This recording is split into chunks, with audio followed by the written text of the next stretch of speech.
welcome to a brand new episode of the Blooming Valley Garden Club podcast. I'm your host, Justine. And I'm your host, Bethany. And we have a jam-packed episode for you today, full of gardening content, top to bottom. To kick things off, Bethany, it is full May fever all around us, isn't it? It is full May fever. You can see it with the bees coming out and just the people spilling out onto the streets. It's just wonderful to see. Life has come back again. It is really wonderful to see. And now that I am joining in the gardening community, you can really see that people start to really rack it up. The closer we get to the final frost day. We had an annual fundraiser here, kind of like a plant sale in one of our local schools. And it was so packed, Bethany, I gave up. The line just to get in the fundraiser was 2 blocks long. And I said, my goodness, they must be some good plants. So you just went home. That's not happening. Too much. Maybe as I grow as a gardener, I'll see it worth to get that specific plant from that particular fundraiser. But you know what? At this level of gardening, I think I'm going to be okay without that specific plant. Yeah, I don't really like waiting in long lines for anything if I can help it.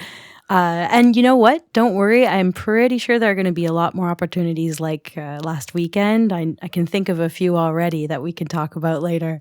So there'll be lots more. Yeah.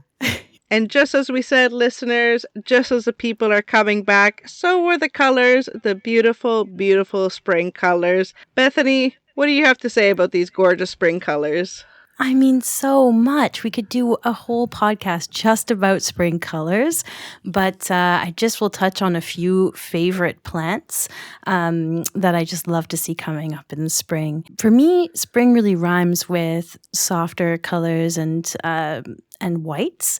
And one of my favorites is the Poet's Eye daffodil, or Narcissus poeticus. It's one of the oldest, or perhaps even the first daffodil that was cultivated.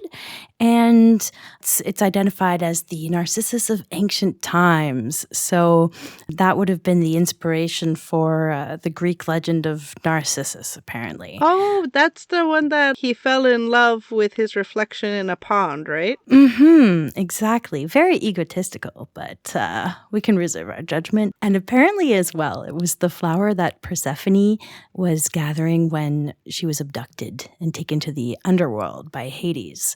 So a little Greek mythology. Yeah.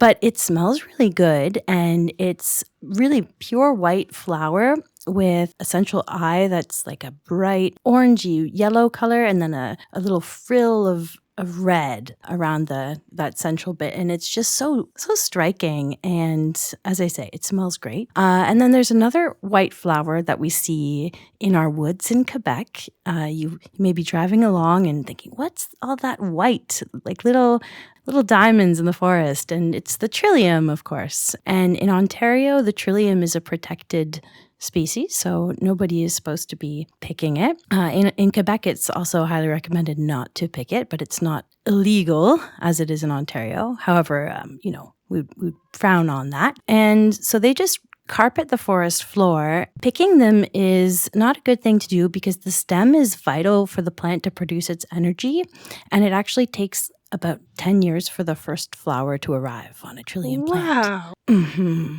Mm-hmm. So it's one of those that you can just enjoy when you see it out there in the wild.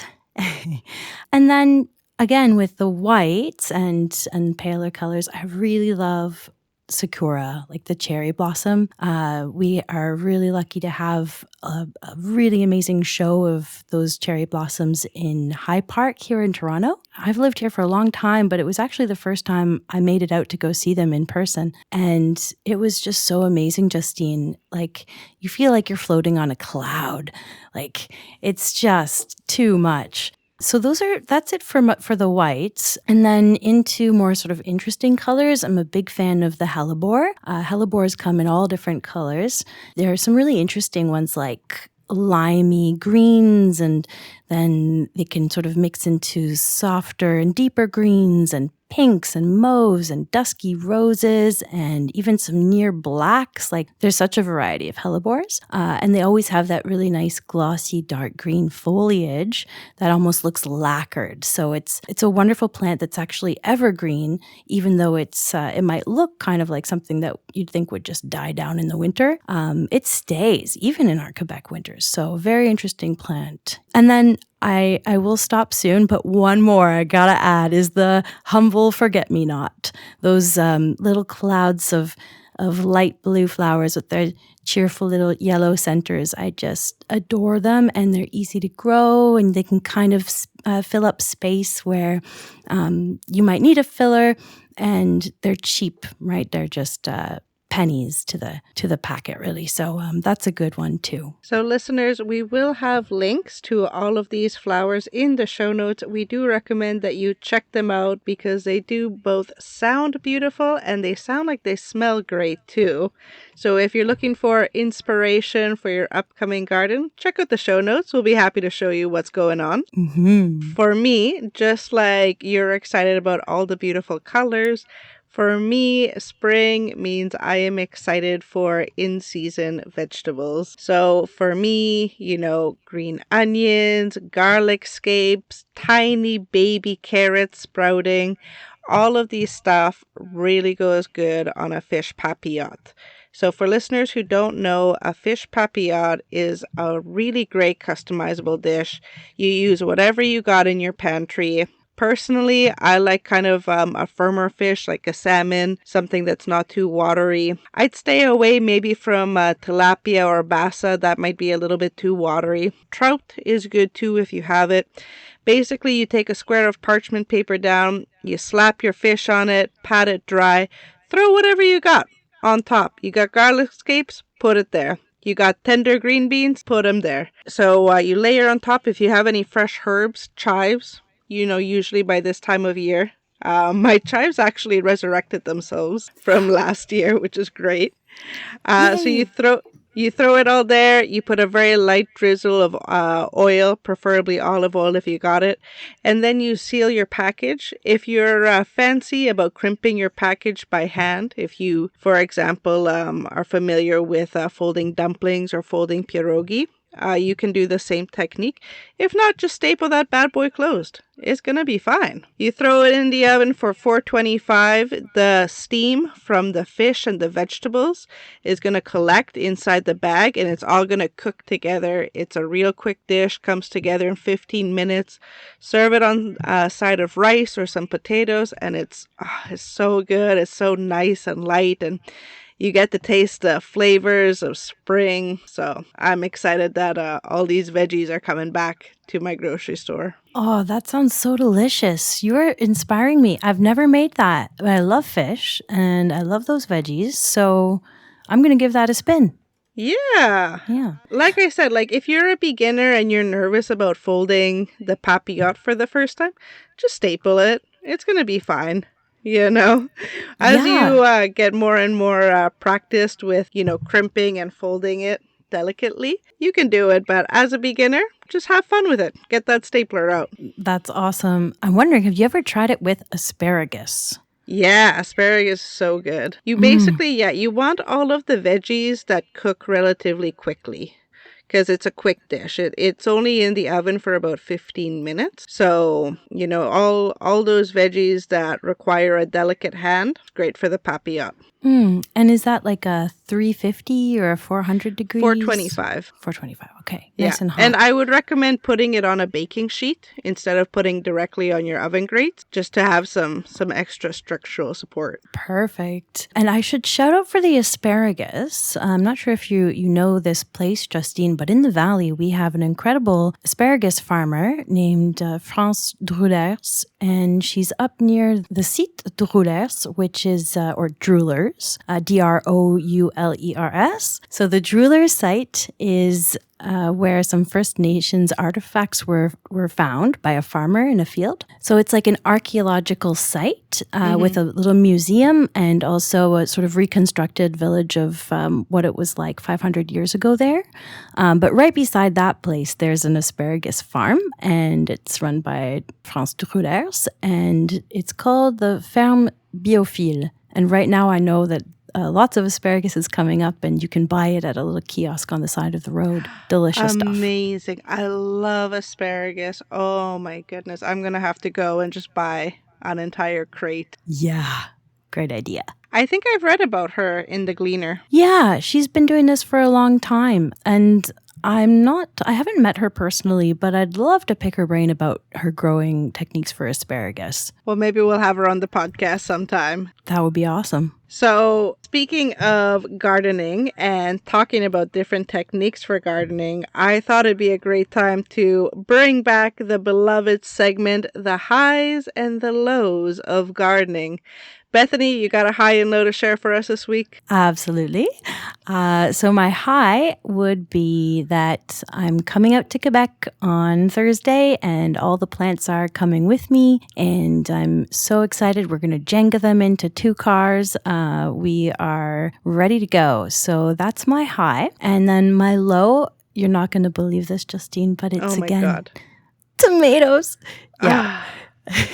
So what happened is this. A couple of weeks ago, I potted up my tomatoes from the 72 cell trays from those little cells. I put them in larger pots. And then they didn't fit under the grow lights anymore. So they were out on a table in my kitchen. And then I would bring them outside to get some real sun for a couple hours a day. I basically wanted to, start the hardening off process that we talked about last week. Problem was that the weather really isn't cooperating in this early May. We've had a lot of cold, rainy days and cloud cover. So, tomatoes really love their sun. So honestly, what I should have done was adjust and go back to under the grow lights and just make space somehow, or get another light or something like this. But I was obstinate, and I just kept sort of hoping that the weather would be wrong on my app and that it would be nice outside. And all this to say, they're kind of stunted and they're not very happy, and they started to wilt a bit, and they look a bit yellow and sickly. And oh, no. They're hanging on, but I'm wondering if maybe I will have to go to one of those plant sales. And I do know as well, I should shout out some somewhat neighbors of mine in Elgin, Les Jardins Glenelm, run by Sarah and Ian. They're having a plant sale this weekend, and I know that they've got a lot of different varieties of tomatoes. So knowing that they are the real pros, I may just have to go there and snag a few. That'll be better off than my own. Yeah. And so when you say snag a few, is it over or under 10? Oh, girl, it's probably in the 8 range, because I think I have about 8 of mine that are just really not looking so good, and the other ones are okay. And I'd like to plant about 20 in total. Can I ask what type of tomatoes are you planting? For sure. So I have some Roma tomatoes of a San Marzano type that are good for sauce, and also some more novelty ones, these little indigo cherry tomatoes. So they're like a black cherry tomato. Wow. Yeah. And then there's I've had success with these before. They're a German striped tomato, I believe they're called. They're an orange color, delicious big fleshy tomatoes that are great on a sandwich. And then I have a prairie fire tomato, which I haven't ever grown yet, but is apparently good in the prairies. So I would imagine that means they like really hot summer heat, but that perhaps they're all right with a bit of shorter growing season. So yeah, I'm just experimenting a bit. And I know at Sarah's farm at Glenelm, they have all kinds of different tomatoes I haven't even heard of before. So I'd be keen to go and check them out for sure. What would you recommend for a beginner? Like, what's a good beginner tomato? Oh, there's another one that I'm doing that I think is really good for a beginner. It's called Black Crim, and it's a little bit of, I wouldn't say purpley color. What is it? It's like a duskier red than your usual red early girl tomato or something like that. I just find it tastes superior. It really hasn't given me any trouble, that one. But I'd say that the world of tomatoes is so vast that my only real advice for what to choose when it comes to tomatoes is you should experiment and try a few different ones. And you'll quickly see which ones you want to grow again the next year. So you kind of match the tomato with your personality type. Exactly. Or different uses, right? Like there are some that are really good for making sun-dried tomatoes. There are other ones that wouldn't really fit for that. They'd be too juicy.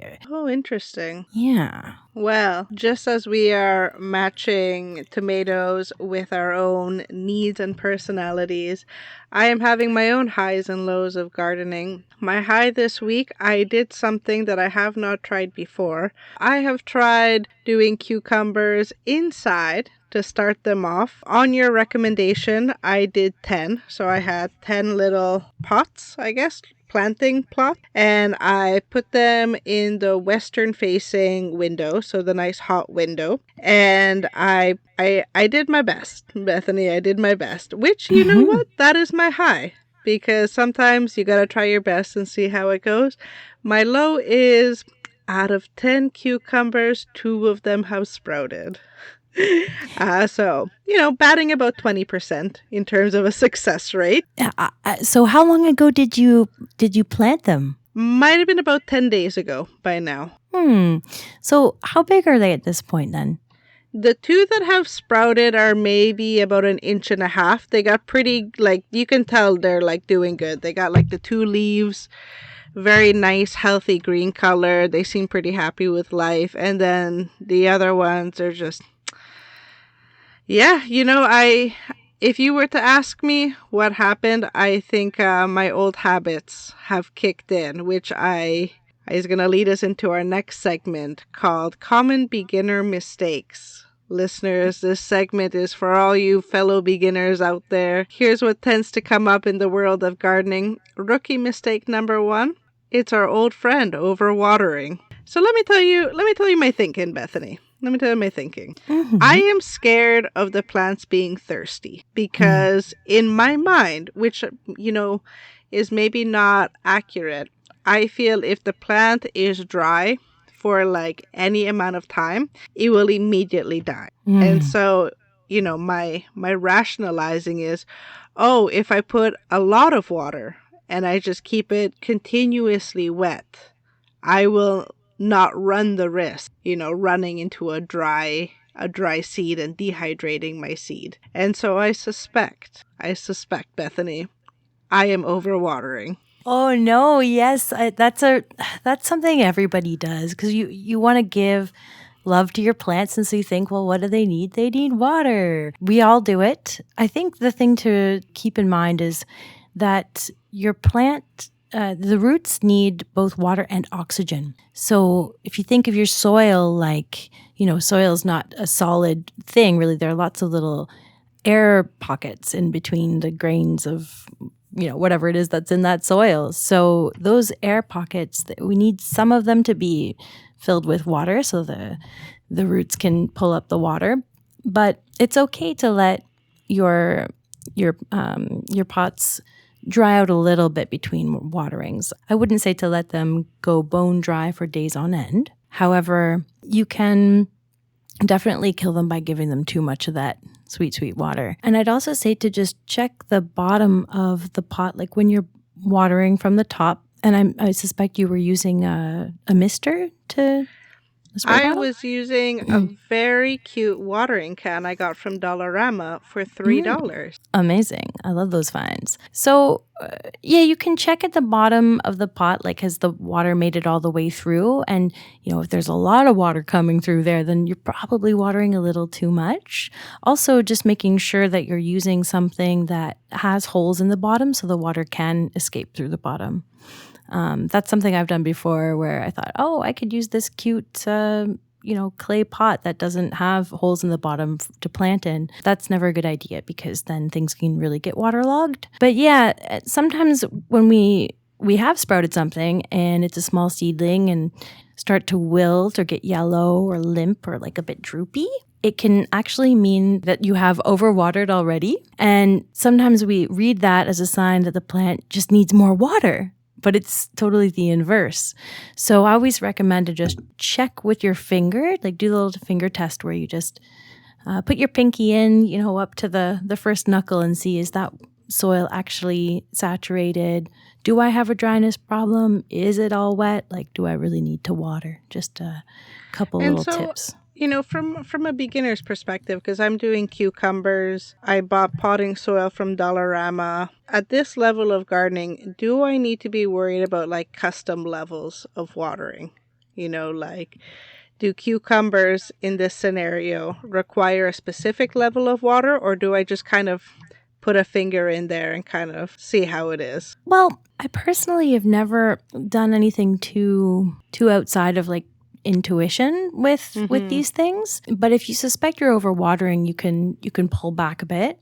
I imagine I've heard about things like humidity meters that I'm not sure if that's even what they'd be called, but you can imagine, a little instrument that sort of takes the temperature of like how much water is actually in that soil. But before going that far, I would just see if you can tweak a few things. Also, I'd say, Justine, it's potentially just that those other 8 cucumber seeds haven't quite gotten up the strength to poke their heads through the soil yet, and they might still be coming. It's only been about 10 days, so even though those first 2 germinated quicker, that doesn't mean the other ones won't catch up. So hold on to hope for a few more days at least. Yeah. All right, listeners, you better tune in to the next couple episodes because we will be updating on my personal journey with sprouting cucumbers inside. So far, for those who have been keeping track, we're at 2 out of 10. They're looking pretty good. We'll keep you updated on the next 8.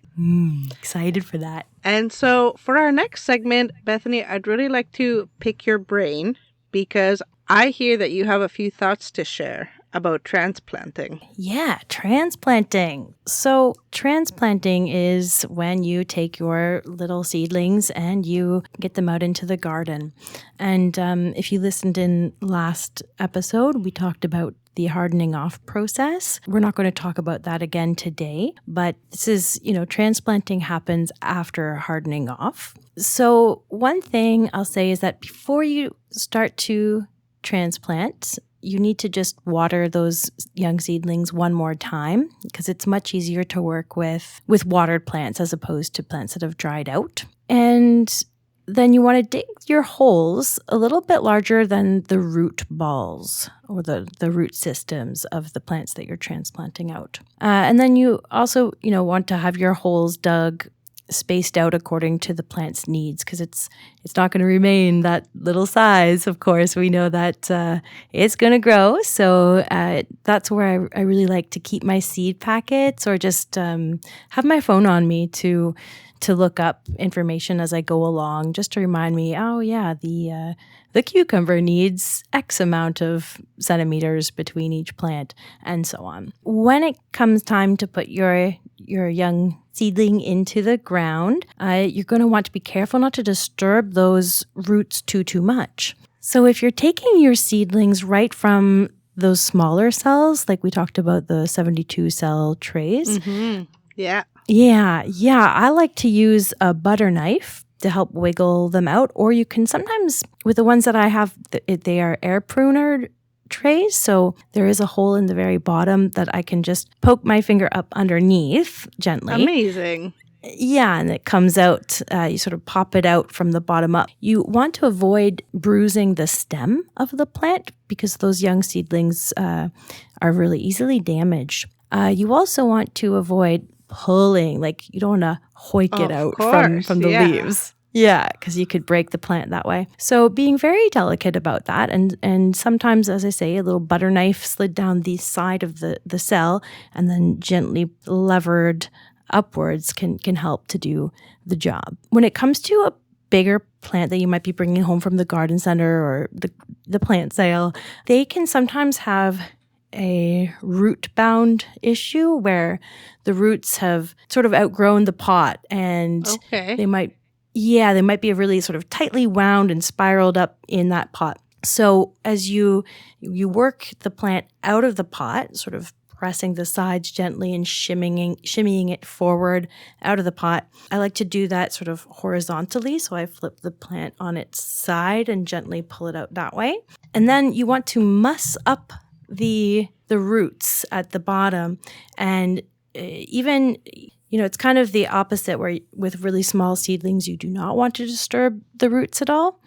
With these larger plants that have really extensive root systems and really sort of tightly wound root systems, give them a little mussing at the bottom with your fingers so that will stimulate some new growth and help the roots to sort of spread out down into the earth rather than continue to wind themselves into a ball and kind of not be able to suck up the goodness of the watering or the fertilizer that you're going to give them. If you have like a really big root bound problem, should you be busting out the scissors at this point? So you kind of rarely will see that. I did a little work with a garden designer here in Toronto called named Rebecca Catching, a lovely garden designer, and she taught me something really cool. You can use a pair of secateurs, like I guess, garden scissors basically, to take the bottom of that, like just the bottom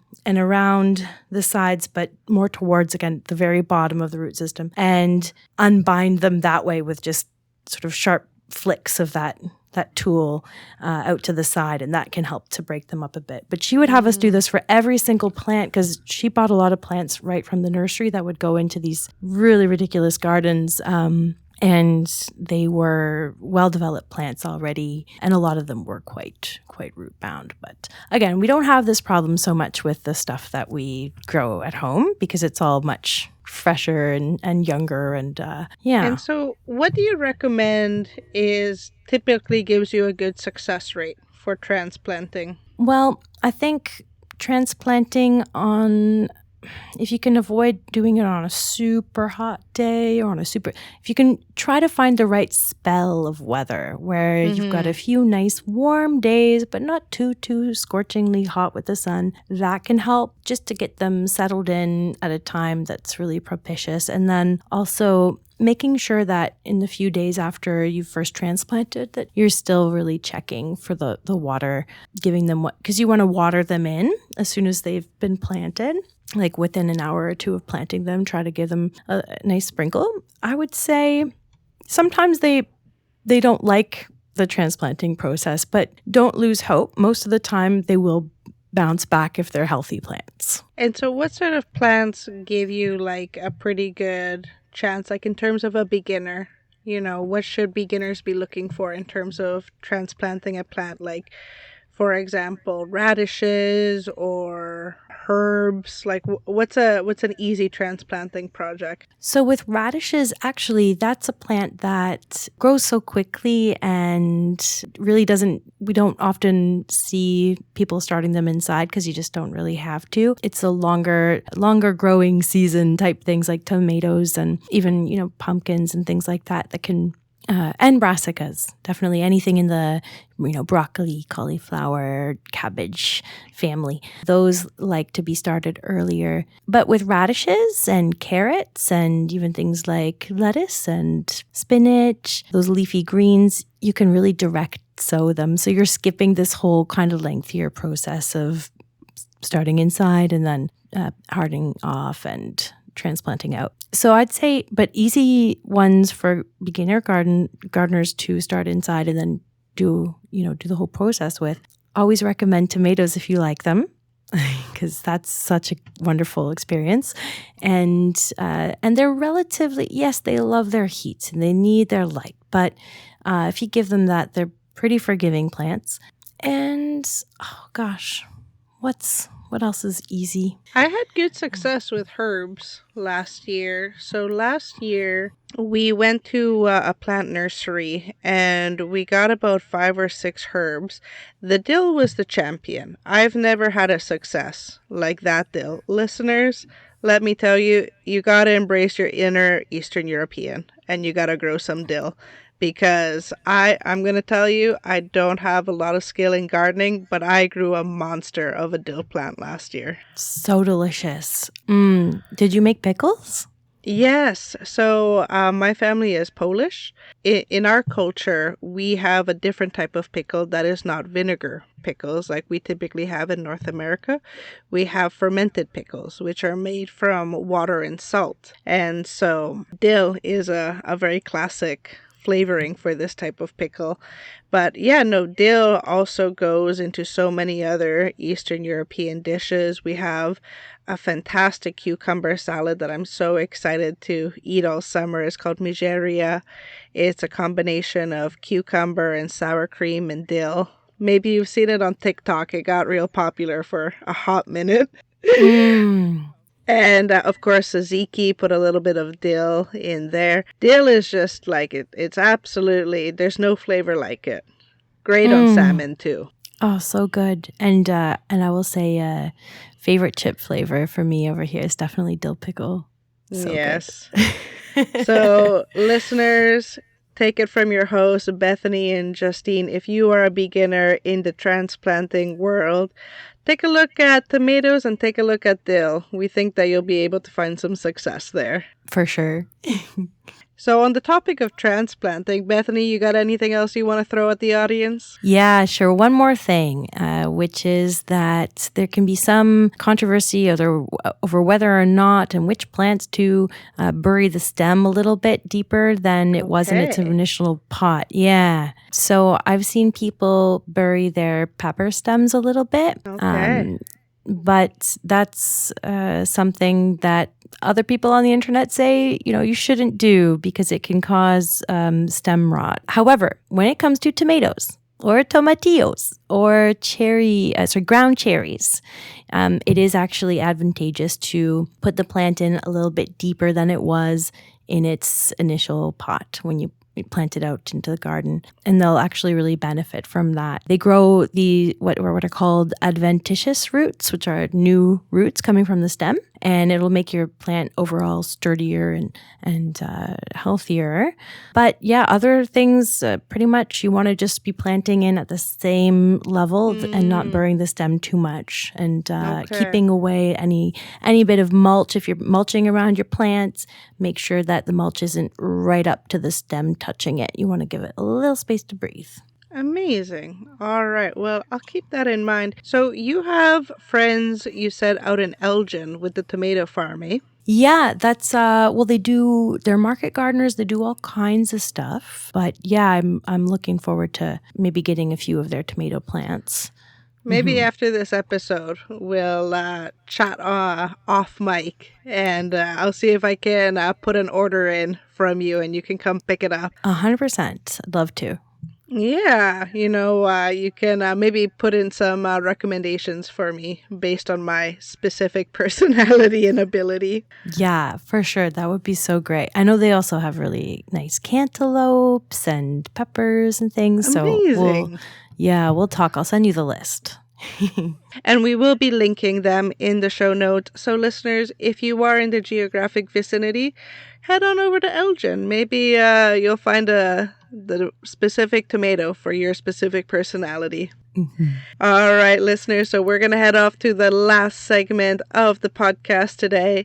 So for this week's podcast, I actually wanted to give a book recommendation to our beloved listeners.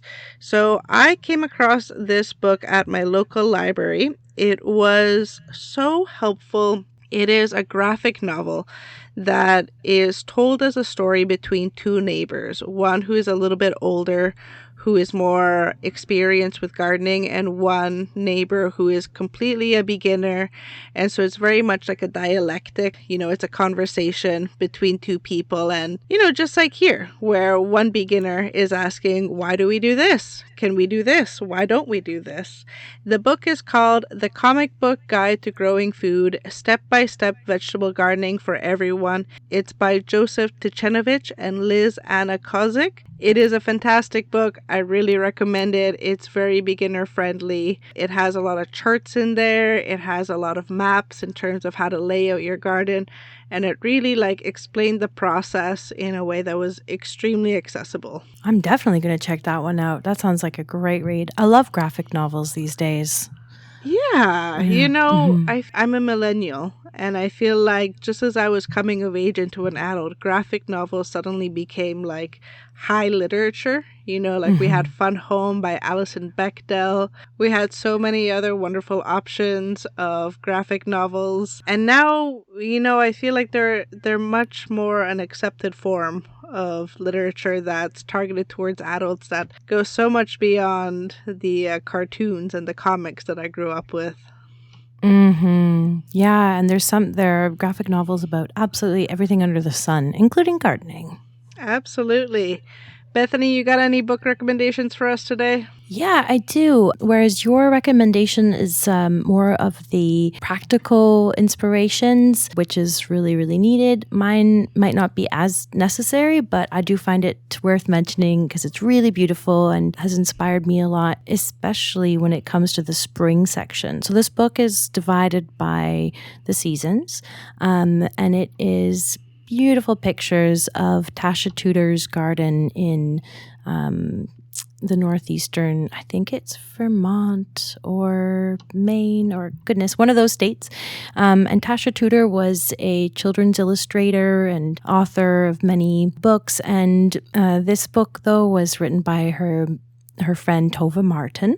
And in the book, Tasha is she's got to be around 80 years old, and this white hair and just this frail little lady, but doing so much in her garden. She was just a powerhouse, like an incredible gardener up till her very last days. So I love this book. My mom gave it to me for Christmas a couple years ago, and as I say, the images are really inspiring. You see a lot of the daffodils and the forget-me-nots that I'm talking about for the spring section, but it goes all through the seasons. So that's called Tasha Tudor's Garden. And again, it's by Tova Martin. And we'll put that in the show notes as well. Absolutely. So listeners, I do hope you enjoy these book recommendations. May they bring you both inspiration and enjoyment for the upcoming season. Listeners, that is the end of our episode. Thank you so much for joining us on this brand new episode of the Blooming Valley Garden Club podcast. I'm your host, Justine. And I'm your host, Bethany. And we wish you a wonderful rest of your evening. Thank you so much for listening. Have a great night.